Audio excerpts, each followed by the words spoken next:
whoever we put on the stage, frankly, you want to be talking to each other as much as you want to be hearing from someone presenting. So that's a key part of it.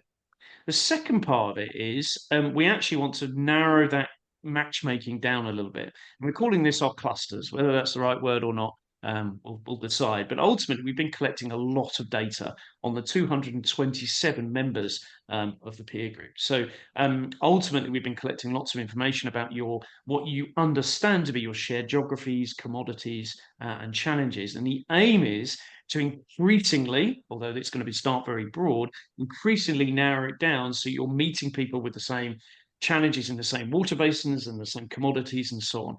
We're not going to be, I don't think, creating new initiatives or new projects. We're going to be finding wonderful, fantastic projects and initiatives, many of which you'll already be involved in, and trying to pour more weight behind them. That's the purpose of the peer group. It's not to duplicate effort, but to pour more effort behind it. And in the final bit of the meeting, obviously, we'll be doing the nature initiative update. So, Melissa, my fellow co-host of the peer group, do you want to just take us through what's going to be happening there? Yeah, hi everyone. For those who don't know me, I work with Ollie on the Nature Peer Group. Was previously at Unilever for 11 years working on nature policy and advocacy. So later on, we've got some great speakers. We've got Matthew Reddy from the Global Environment Facility, which I'm sure most of you know, the Jeff, which is a multilateral fund who are doing loads on biodiversity and really ramped up since COP15. So can't wait to hear from Matthew. Then we've got Candice Dott from TNFD giving us another update. And then we've got Johanna Delnell from Business for Nature, who's going to tell us what the plans are from Business for Nature for business advocacy at COP16. Thanks, Ollie. No worries, brilliant. And for those that are new, me and Melissa are double teaming on this. So if you've ever got any questions about the peer group or questions or challenges or opportunities to share, you can get in touch with me or Melissa, and we'll help you out. And if you've got any particular speakers that you want in the future, we've already got interest from IBAT, the biodiversity assessment tool for the next session, and a couple of others. But if there are some speakers you really want to hear from, then let me know. Yeah. And if you haven't already worked it out, Melissa's basically the brains, and I'm just the voice and the muscle. Frankly, you know who to go to for what. I think is probably fairly obvious. We do want to cover antitrust and Chatham House rules. So everything, obviously, inevitably in this, we're not going to be breaking any particular laws around competition. We're definitely not going to do that. But it's always worth saying. But just be careful of what you're saying and putting in the chat, obviously. It's Chatham House rules. Obviously, this is a safe space. I mean, the peer group is a no bullshit, frankly, if I may say that, opportunity to just have some frank conversations with your peers. That's very much the vibe. We want to be open and honest, but just be respectful, obviously, of each other. It is a very controlled audience, especially at the moment with the peer group. I've had hundreds of people want to get involved. The majority of them are selling software or consultants, as you can imagine, and they're not necessarily welcome in this meeting at the moment, or possibly ever necessarily. We'll obviously invite guests in when they're needed, but this is very much you as peers. So I hope you enjoy it for those reasons. And then there's frankly my rules. Please ask silly questions. I know a lot of you have heard me say this before, but it's incredibly important that you feel comfortable to ask a stupid question, because I don't know what I'm talking about, definitely. And I know a lot of you are still working this out, and a lot of you are new into these nature roles as well. So please be open and honest with each other, and feel free to ask stupid questions. Please be willing to share. Again, we do record the session, but I will edit out bits that obviously aren't relevant. The initiative update obviously will share quite often with the world, but the rest of it will keep just to the peer group. So, and just enjoy it. Very much so. So very briefly, what is the Nature and Biodiversity Peer Group? So it is about 227 practitioners. We only intended it to be an initial 100, but that's just the way it works. People have got very excited about it. So we're over 200 practitioners now, and we've been meeting about 3 times now, I think, already. I'll come on to that in a second. But we're really trying to match you up and also connect in and attempt to navigate all of the activities and guidance of the many other key initiatives. So we will do a little bit of doing, but the most of the doing we are doing is matching you up and matching you with other stuff. It's really a navigation thing, as well as a sort of frank learning opportunity as well. faster, more confident, better coordinated action. So not perfect, quicker, better decisions. It's really what we're focused on, and increasingly trying to benchmark what you're doing, how it compares with others. Huge thanks to GSK and Schneider Electric, who both are working on nature in their own operations and their supply chains. You convinced me to do this as well to help you as professionals, and obviously have helped funded me and Melissa to be able to do this as well, and sparked it. So we're very thankful of you. But you're very much in the same boat as everyone else. So again, there's no sponsors in here that will be showing anything off. We can assure you of that. Just a quick clarification about what we actually do. So we're getting better at explaining this, but this is a meeting, so where we sort of catch up on everything and really focus on the sharing between peers. We then have our clinics, which are giant Q&A sessions. Anyone that was on the EDR one, you would have witnessed quite an exercise. Hundreds of questions, hopefully as many as answers, but plenty of work happening around that. The clustering we'll do, and we're coming on to that in a minute, matchmaking you more with your peers, and frankly, trying to get you working outside of the group and necessarily outside of these meetings to share with each other and learn. I'll run a poll in a minute to see who's going to COP16, and we'll connect you up for it. I've covered most of these principles, but you get the idea, I think, about what we're about. So, I always like to show these because it's really the spirit of the group. So before we get on much further, I do just want to let everyone know what we've been doing, because it's been quite a 6 months under the behind the scenes. Lots of people. We obviously created a presence that takes a while. We've had 4 meetings and a very, very popular EDR clinic, which there is a massive Q&A. We tended to use our AI to answer a lot of the questions that haven't been answered. So more on that in a second. We've actually worked with the University College Dublin to use some of their MSc students to look at the peer group, look at the data we've all collected from nearly 100 of you about quite detailed thoughts about what you're trying to do and what geographies and what commodities. It is fun, I think, looking at all this data. We've got a lot of data on a lot of people, and trying to understand how to cluster that all together is quite a challenge, but it's been proving quite fun. So we need your help on that ultimately. What we're going to do for the next 6 months. So we're going to begin clustering you, as I mentioned. We're going to develop that matchmaking and data strategy so you can spend the most time with peers that you share the most geographies and commodities and industries and so on with. We're looking to build a practical map of all the landscape, all the initiatives and tools, so that in one place you can just navigate and see what's happening. I'm sure we'll eventually start looking at softwares and platforms and tools as well. Sadly, we've got to do it at some point, but we know that that's part of the jigsaw that we need to try and work out and navigate. We're partnering with the Sustainable Procurement Pledge. So Emma Howcroft, I know you're on the call here, who's the co-chair of the Nature chapter at the Sustainable Procurement Pledge, which many of you know I'm also part of, and we're trying to help procurement specifically in that. So we're running some workshops with them. And ultimately, we feel we can get behind the right activities, tools, projects, etc. Finally, new announcement, we will be meeting in person. So despite my hatred of conferences, we are going to meet in person in May, and it won't be a conference, I can assure you of that. And that's all booked and ready to go. So we're going to be working our way all the way till May, and everything we do in May will be a culmination of everything we've been doing over the last 9 months. And you'll be working hopefully in very specific clusters on real projects and real collaborations. So it should be really good. I'll send this round. I won't dwell on this, but this is a bit of a view of what we're going to be doing over the next 9 months with our 1 year anniversary coming up in next February. Plenty of clinics there. I think everyone said the next EUDR clinic, could we just focus on what people are actually doing to deal with the EUDR? So that's what we're going to do. We're actually going to talk about what people are actually doing. So lots of frank and practical advice, hopefully, around that. Cool. Okay, let's see who is going to COP16. So I'm just going to put a poll up. If you are going to COP16, let us know. If you are willing to potentially be a bit of a very simple correspondent for us at COP16, it would be great to know. We only would want a little blog from you and perhaps a little share in one of the meetings when you get back, just to get your views, all very informal, hopefully. For those people that are filling the poll, I do see what you vote for, so I can see the emails afterwards.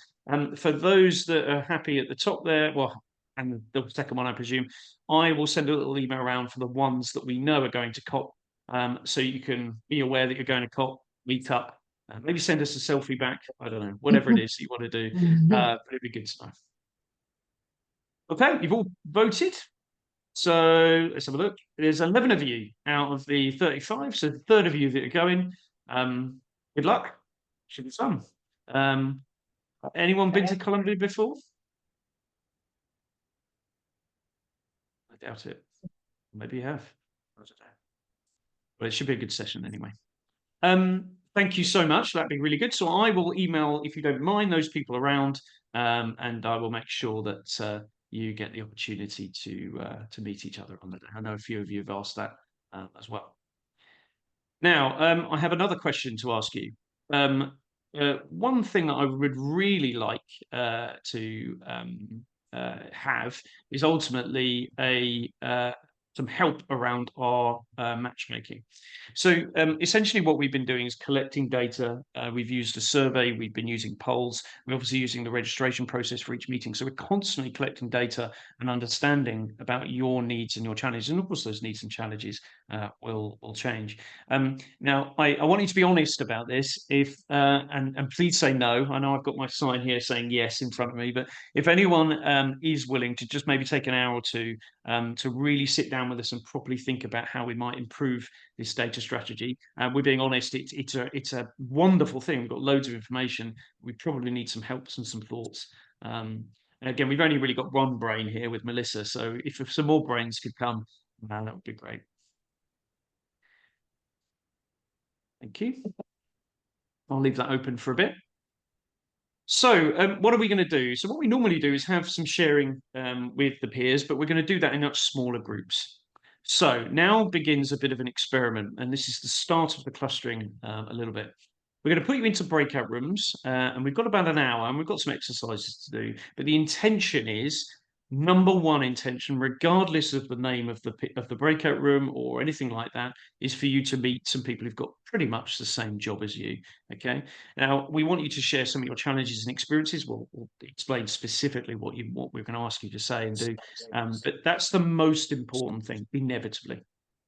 The second most important thing is we are going to experiment trying to start this clustering. Now, I know a lot about a lot of you in the room, but we still really need to be able to make some decisions about those clusters. So you're going to be in clusters, initially in geographies and one commodity. So there's one commodity. If you're interested in metals and mining, you will be able to choose that. We think that's the right thing to do, looking at the data from the people in this group. If you're interested in particular regions, it might be that you're interested in metals and you want to join that region. That's absolutely fine, understandably, but ideally, most people who are interested in metals will join that commodity cluster. We think the right other four other geographies that we're going to use are the Indian subcontinent, so obviously India, Pakistan, Bangladesh, etc. The Americas, I appreciate that's pretty broad, but we feel that we might need to do that for numbers. UK and Europe. Melissa asked me why we haven't got Europe, but I'm sure we've got some Brexiteers here, maybe. So UK and Europe, we've got to have that, I suppose. And China and Southeast Asia, which again, I'm appreciating. We're almost certainly going to end up with China as a specific cluster, but starting that process. Now, you do not have to choose. Well, if you don't feel any of that's relevant to you, don't worry. We'll be talking more generally as well, so feel free to choose one that you go into, or you can wait and I will put you in a room to balance out the numbers. Okay. Now, before we do that, and thank you for those answering about the poll to do that, I do want to make sure we've got a sense of what the numbers will be across these rooms. So before I launch the breakout rooms, I want to make sure that this is the right sensible split. It might be that we break it down into another section of rooms. If you wouldn't mind choosing which room you'd be interested in being in.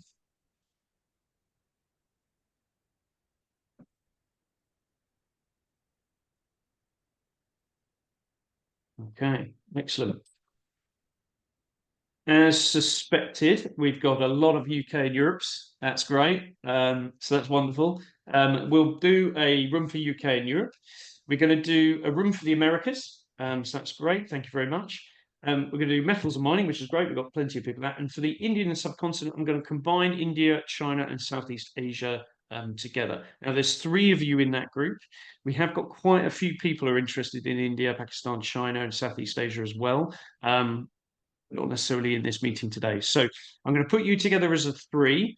It may be that you want to then jump out of those rooms. So just to be clear, for anyone in any room, and this is never, no one will be feeling rude. If you feel like you want to go and see what's happening in another room, that's absolutely fine. So people don't put their feel noses out of joint if Kevin or Gwen or whoever suddenly disappears the room or says goodbye and they want to go and experience another room. That's absolutely fine. I want to make sure that people feel comfortable with that. Particularly those in the India, China, or the Asian, should we say, room. If you feel like you've got to where you need to get to in that room and you want to go to another room, that's absolutely fine. Okay, everyone will understand that. Good. Okay. So the next thing was be explain what you're going to do in those rooms. So we've got 60 minutes. Now, bear in mind that there's no designated chairs in these rooms. I think you're all grown-ups, you can organise yourselves. I will be floating around, but I'll also, if you leave that room, you'll come back to me. And if you want to go into another room, that's fine, I'll sort you out. The first thing to do is introduce yourselves, obviously. So when you introduce yourselves, who you are, your background, your role, etc., talk a bit about you as an individual. Don't necessarily need to go into the details of what it is that you're working on. The first effort is to really, for about 10 minutes or so after the intros, and intros will probably take, certainly in the UK and Europe room, might take 20 minutes to do intros. So be aware of that. But the first 10 minutes or so, you're going to be thinking about what it is that you've got in that region. What is it, the commodities? What is sort of footprint have you got? Okay.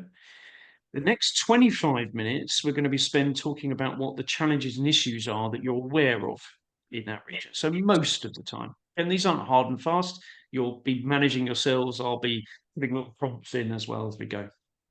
The final bit of the exercise, around 10 minutes or so, will be sharing the projects or initiatives you're doing or you're involved in or you know about, or what you think is missing. So what sort of things.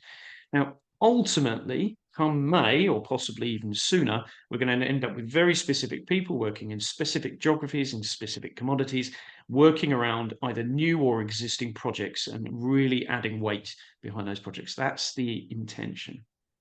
However, you can't just talk. We need your help. So we're going to be asking you to capture notes on the mirror board that we're going to be using to actually run this process. I'll put the link in the chat in a second. Now I'm going to pause there for a second. I'm also going to stop sharing my screen. Has anybody got any questions about that process?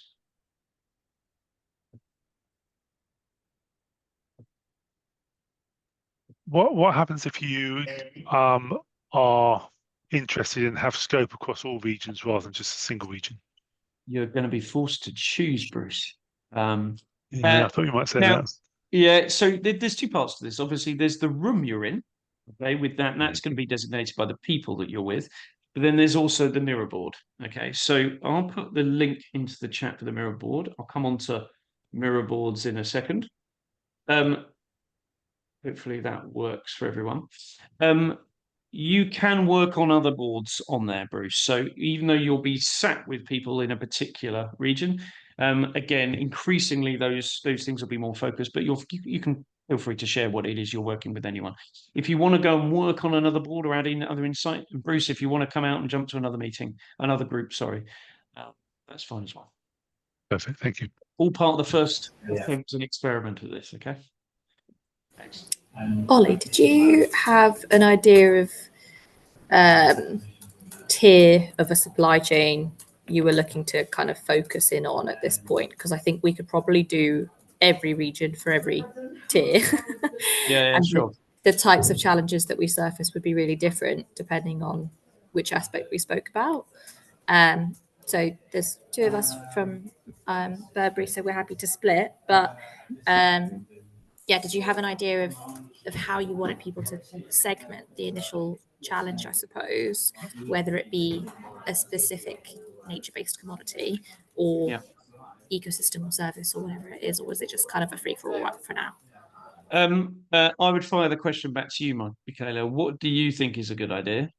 See how I did that? The only thing I would add is that it's about what you personally feel would be useful to talk about now. And it might be once you're in that room that you decide that you want to talk about something else, or we go to another thing. Again, bit of an experiment. It's tricky without having the data to know exactly who wants to talk about what tier yet. That's one of the things we think we need to do with the data strategy. But what do you think?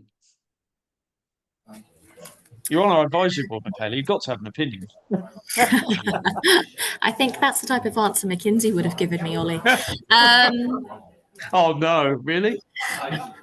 Yeah, I think that's probably as close as a subtle insult as I have. I think we'll probably focus it on materiality of impact for the time being, and where we see the majority of that, but that probably is also going to intersect with where we feel we have the most ability to change. So yeah, but this will really vary for people as well. So obviously we'll need to segment that as we go on, which we've discussed. So I think that inevitably that's something that we can do once we start to get further into the segmentation of people's specific clusters, because it might be that we have commodity-based segmentation, but then geographic segmentation, which is then subcategorized into different types, which is where the fun of TNFD and everything starts to come in. So exactly. And this is what we really grappled with, Ollie and I, before the call. But yeah, it's all making sense. I think, and our rationale was, look, like if we could, a big win here would be if we could get companies that aren't usually talking to each other, and we felt that that would happen more by geography, and then we'll kind of dive into the commodity after that. The data that's been pretty clear coming back from the group is that whether it's aluminium, titanium, copper, etc., there's definitely a cluster there. That's why we've bitten the bullet and gone for metals and a commodity experiment. That is actually proved to be quite popular, so that makes sense. But yeah, this is very much an experiment. And again, just to be clear with everyone, this is an experiment. We need your help to explore how to improve this. So yeah, thanks, Michaela. We'll see. There is also a bit on the mirror board, which I will share on my screen now. There is a blue box, which is about the future of the exercise of clustering. So, Taylor, if you in your group or others feel like they've got some advice for the actual process and the clustering itself, that would be wonderful. I think it's important to say that the reason why it's important for you to just not just talk, but actually talk and add some stuff to your cluster is that this clustering will continue for the future. I would imagine some of the stuff that you put in this cluster now may be there in 3 years' time. Well, let's say maybe in a different format. So we're trying to evolve every conversation as we go. So do think about the information you can put in there. Ideally, put your name and organization next to your thoughts. We will remove it after the meeting and store it elsewhere, so it won't be public for everyone in the peer group to look at, just to be clear. But the more information you can give us, the better. So there you go.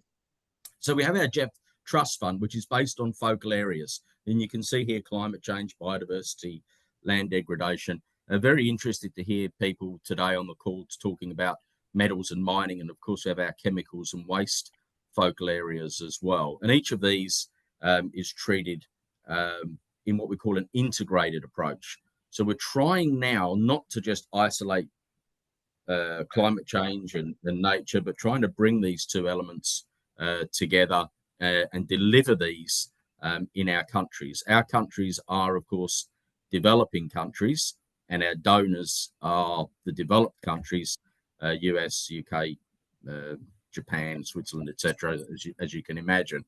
But we only work in developing countries. So if people think, oh, I'd like to do a Jeff project in the Netherlands, that's not going to happen.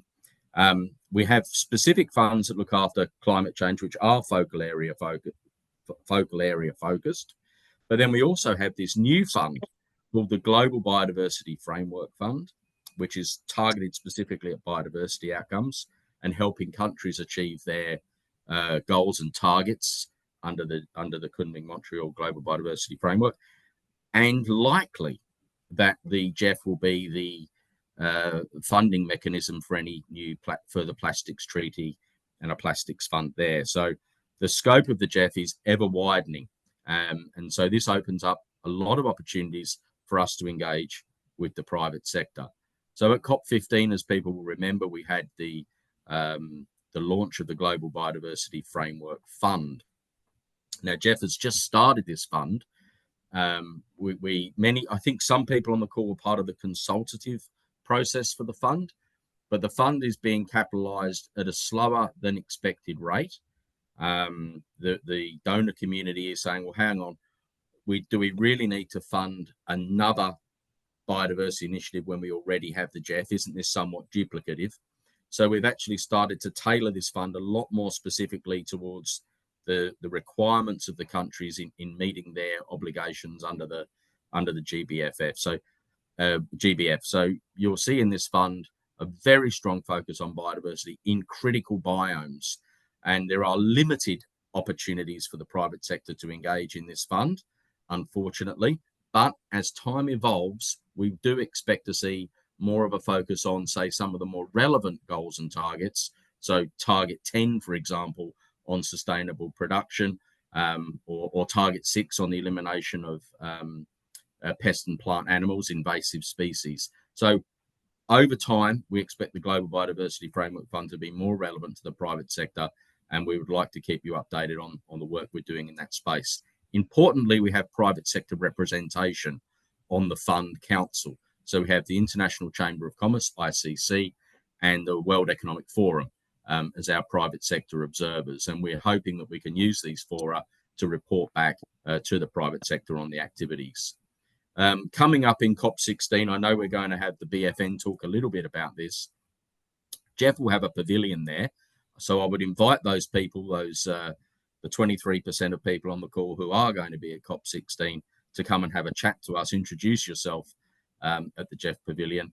The themes, as we know, are going to be about closing the finance gap. But we at the Jeff have another very specific goal, and that's to really raise the awareness and opportunities under Target 18, which is repurposing environmentally harmful subsidies. So there are it's about 500 billion in subsidies that are allocated to industries that are degrading nature in various ways. And so our goal at this particular COP is to raise awareness of subsidy and subsidy reform. So if you have any interest in subsidies, please talk to us about those, and please get in touch. Matthew, would you mind going Yes. on presentation mode? What am I on? If you click if you move your cursor down, keep going down to that little presenter lectern type thing. See the little lectern? Yeah. No? Oh, wish I hadn't asked Yeah. that. Is that it? Yeah, you're not sharing anymore now. Oh, great. That's all right. Go back to what you were doing. It's fine. No, I was trying to improve it. It unraveled. Well, thank you. I appreciate it. I'm not usually a zoomer, so let me go. That's all right. On the, so it goes window, go to here.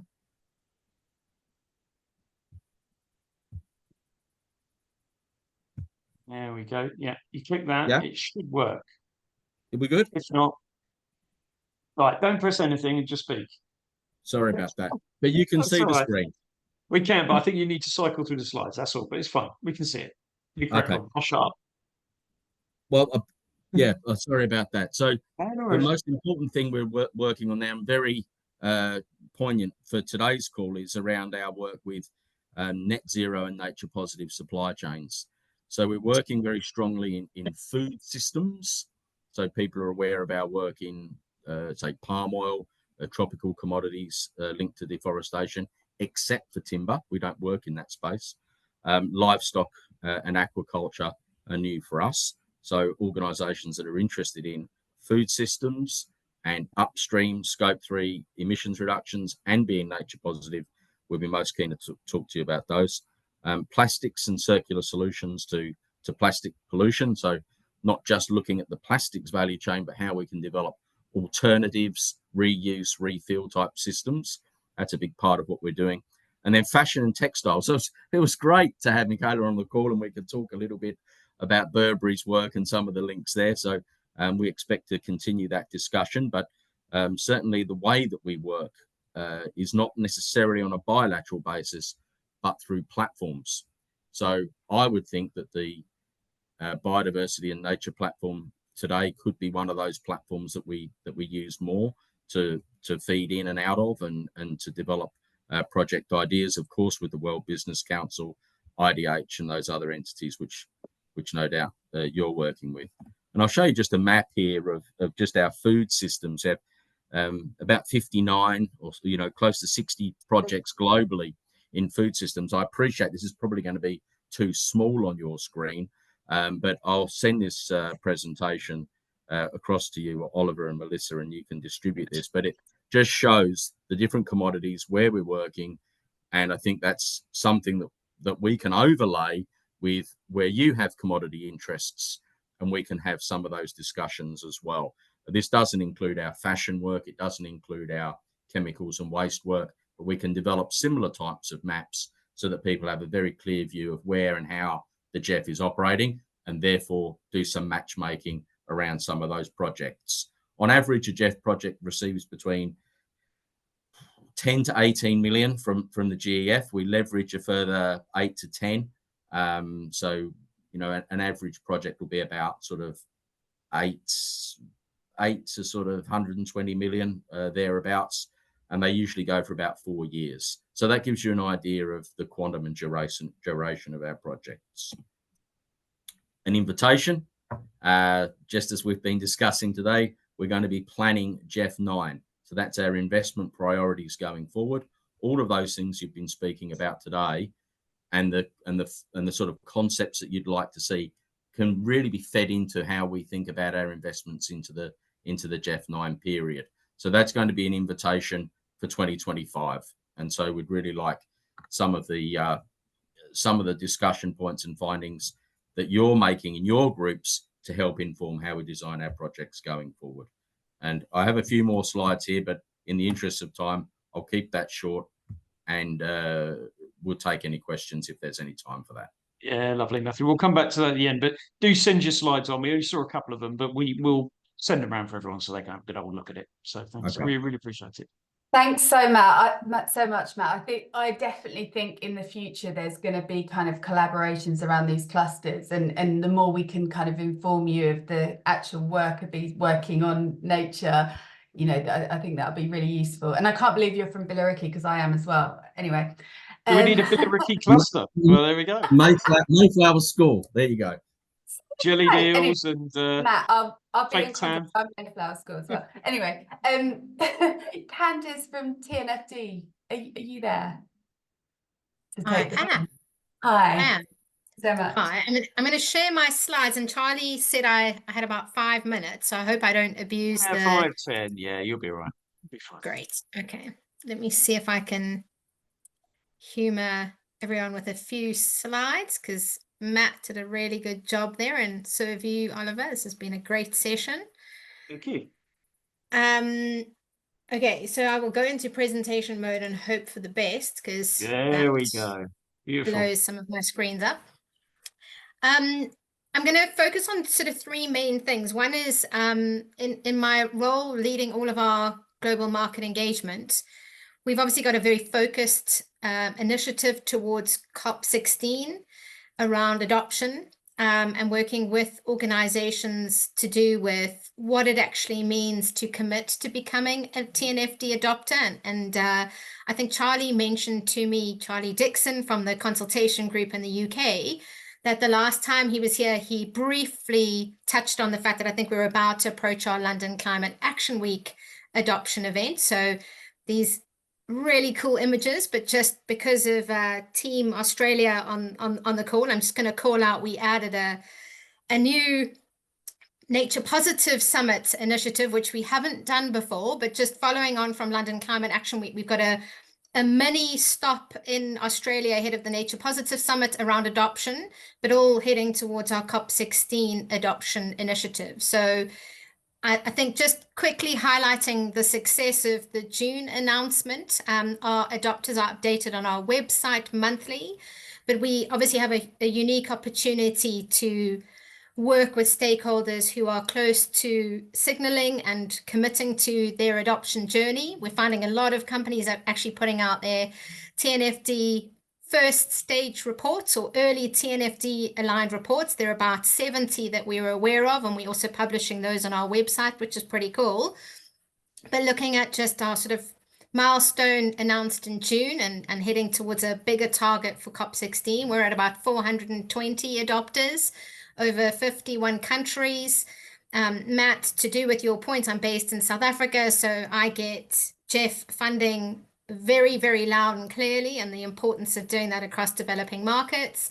And looking at that number in the bottom right, where 16% of adopters are from emerging markets, and we obviously need to help drive that number and help support them with lots of capacity building.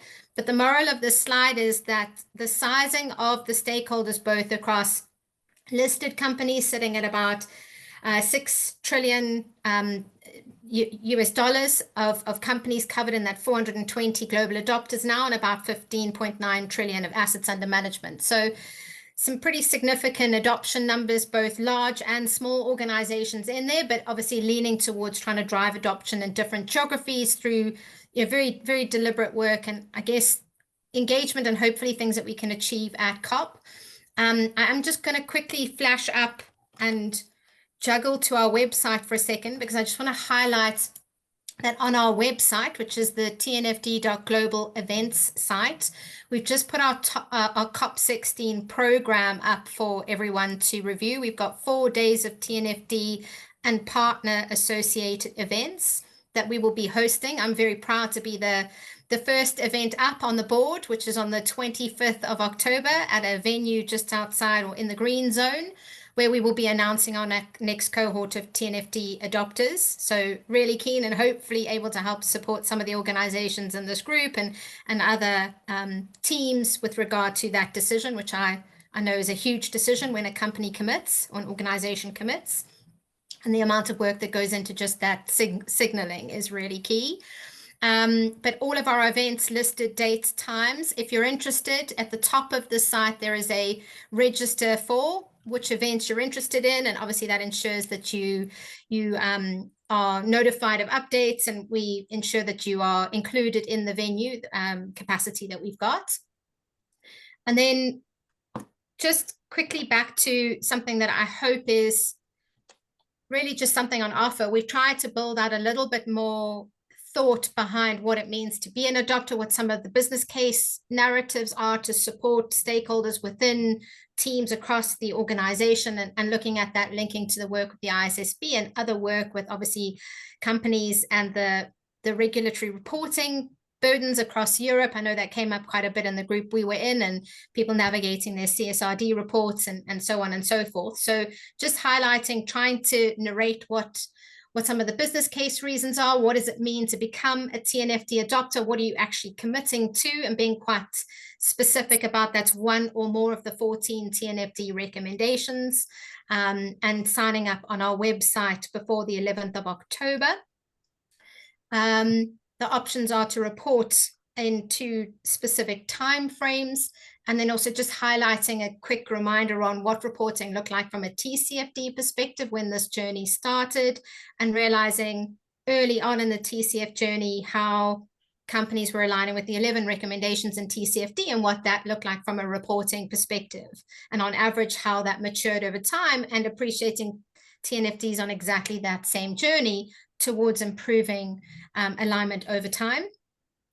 And then highlighting just the fact that we've done a ton of work putting these documents together, being very specific about the work we've done with EFRAG and our interoperability mapping, and the recent work that we've done with GRI, and additional work that we continue to do within the ISSB and their research work within the BEES initiative, so biodiversity, ecosystems and ecosystem services. And just a reminder to our website again to look at reports. So if you're looking for practical and evidence-based examples, this speaks volumes. You can listen to multiple people speaking on webinars, but I think when you actually see the practice of reporting coming to fruition and how companies are using what tools, in our little breakout, there are a lot of questions about tools that could be useful for companies, I think there is a lot of evidence basis within the reports that I've managed to go through, where they're helping give exactly what evidence has been used in the reporting to do with tools and how companies have applied LEAP and the different sort of standards integration work that's been done. And if there's mapping tables there, that's also evidence-based, which is pretty cool. And then just reminder that we've got a lot of frequently asked questions that help answer this. What are you actually signing up for? What are some of the commitments? How can we help support you through our forum and the various events that we host? To try and support you on this journey and connect you with different stakeholders who can help support you without, you know, always having to revert to a consultancy. And I heard that at the start, so that's why I'm flagging it. I feel like there are a lot of different resources, and just sharing that knowledge between different groups is really helpful, even if you're in different sectors or different geographies. And one last just topic, because it's right at the beginning of this, was we've recently just put out some additional sector guidance. Just a reminder to everyone that we have put a lot of work into launching the sector guidance, or final sector guidance across these sectors. But our new sector guidance work may be beneficial to some of the groups that I heard introducing themselves. So could be useful just to note that you, from an industry perspective or from your own corporate perspective, could be helping us complete the feedback that goes into what is effectively being used as global sector guidance. Again, not a one size fits all, but helping support as much as we can from a sector metrics and measurements perspective. So a call to just look at our website, look at the COP schedule. If you're interested, please, you know, look at your sector or where you've got feedback, please fill those in. We highly dependent on industry feedback as much as you have the time or capacity to share that. And then please contact me if I can help you with any adoption questions or journeys that you might be on individually or within groups of forums like this. That would be something I would love to do more. Thank you so much, Candice. That was perfect. Thank you.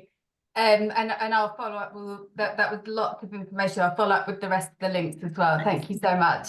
And over to Johanna from Business for Nature. Hello, good afternoon, everyone. Thanks Hi. for having me. For those who haven't met yet, my name is Johanna. I'm the COP16 coordinator at Business for Nature. I also prepared a few slides that I will try to share. Give me a second. Thank you. All right, let me know if that's working fine, if everybody can see my slide. Not yet. Not yet. Let me try that again. All right, how about now? Is that working? Almost. Yes, perfect. Perfect. Great. Hoping this information is useful, as realize it's coming at the end of this long call. So I'm hoping we'll bring a bit of new information and new intel. But anyways, a few updates on COP16. First of all, for those who don't know who BFN is and what we do, so we're a global coalition of 100+ partner organizations that together are driving credible business action and policy ambition to achieve a nature-positive economy for all by 2030. So all these partners that you see here on the slide, and a lot of those that are on the call today, I heard. Then, as you know, this October, at the 15th meeting of the Conference of the Paris of the Convention on Biological Diversity, so the CBD, will convene in Cali, Colombia. That's about in a bit more than a month now. So it's really the last stretch to COP16. And we are very happy to announce that with our coalition and a few of our partners that you see here on the screen, we secured a strong business presence at COP16. We ran an expression of interest process during a couple of months, and we had over 900 individuals expressing interest to join the Blue Zone events at COP16. We managed to secure a badge for 700+ of those individuals, with a big portion, 70+ being C-level representative from businesses and financial institutions from all around the world. So we're very happy about this, very happy to have this business voice present at COP16. As you probably all know by now, this is a conference that will be happening in 2 zones. There will be the blue zone, which is going to be this negotiation area for which you will need the accreditation to access. There's also going to be a lot of business relevant event in the green zone, which is a space that is accessible to everyone with a lot of very interesting session as well. And speaking of session and events, I think this is perhaps the most interesting information for everyone. This is a bit of an overview of the calendar, or at least the business relevant opportunities and session that we identified within our BFN community. Of course, this is not a complete picture. It's still building every day. And we cannot put all single events on this one slide, but these are at least the one we wanted to flag today with this group. I'm not going to go into too much of the detail of this slide. Just one thing to remember is that we have identified the most interesting days for business participation being from the 24th to the 30th of October. So if you're planning to join COP16, make sure to be there on those days. This will be days with a lot of things interesting for businesses. I'm not going to deep dive too much into all the different events. We're still waiting on a lot of confirmation on all sides. So from the CBD Secretariat on Blue Zone events, but also on a lot of Green Zone events. But this is also a moment to tease a bit our webinar that we'll be having on September 18, where we'll provide a bit more of a deep dive on these events, what event you should mark in your calendar if you're joining us at COP16, and all other engagement opportunities on the ground at COP16. So this was the last thing I wanted to flag, is our webinar on the 18th. I'll share the link in the chat in a second, but make sure to join us there. We'll also discuss our main messages that we want businesses to amplify at COP16. We'll discuss the importance of business engagement and active participation. We'll also give all the logistical updates that we have to navigate the conference and all other intel that we may have at that point. So please join us on the 18th. You'll get a much more detailed update than this. Being mindful of the time, I did not want to have too many slides, but this is a bit of a teaser for the webinar. So join us on the 18th, more information then. And yes, back to you, Melissa. Thank you so much. That's great. And what a good representation compared to COP15 when I don't think there are any C-suite level people. So that's really great. Thank you. And I'll share the link. I was just trying to find the webinar. I thought I had it, but I had an old one. So I'll share all of those links in the follow-up as well. Thank you so much. Yeah, brilliant. We'll add the webinar into the follow-up email and everything else. Also, for all those going to COP16, we'll do an email. Make sure you get the invite to the webinar and all of those sorts of things. And maybe you guys can have a WhatsApp group or something like that. So while you're over in Cali or something like that. Just huge thanks, Melissa, for pulling that together. I really appreciate it. Thank you all for that first experiment. I appreciate all of your support for it. It will evolve, will improve. We'll get back to you. Thanks so much for all of your efforts. We really appreciate it. We've got a 13-year-old daughter who's absolutely drenched and really annoyed that I didn't go and pick her up from school.